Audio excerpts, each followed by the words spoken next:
Hi friends, ఎలా ఉన్నారు? అందరికీ ముందుగా ఈరోజు కృష్ణాష్టమి కాబట్టి కృష్ణాష్టమి శుభాకాంక్షలు. మరి ఈరోజు మా ఇంట్లో కృష్ణుని చూద్దామా ఒకసారి రండి. ఈరోజు కృష్ణుడు ఎలా ఉంది? ఇదిగోండి, ఈరోజు మా కృష్ణుడు చూసారు కదా, కృష్ణుడు కనిపిస్తున్నాడా? ఇదిగోండి, ఈరోజు కృష్ణాష్టమి స్పెషల్ ఏంటో చూస్తారా? ఒకసారి చూద్దాం రండి. ఈరోజు స్పెషల్ ఏం చేస్తారు మా కృష్ణుడు అయితే చూడండి ఏ విధంగా ఉన్నాడు.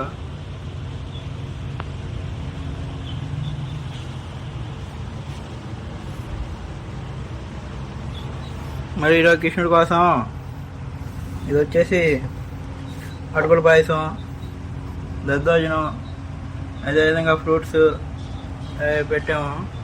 మరి ఇంకా చేశారు పులిహార, ఇంకోటి పొంగలి అన్నీ చేశారు ఈరోజు అయితే. మరి మీ ఇంట్లో ఏ విధంగా జరుపుకున్నారో కింద కామెంట్ చేయండి. అందరికీ హ్యాపీ కృష్ణాష్టమి.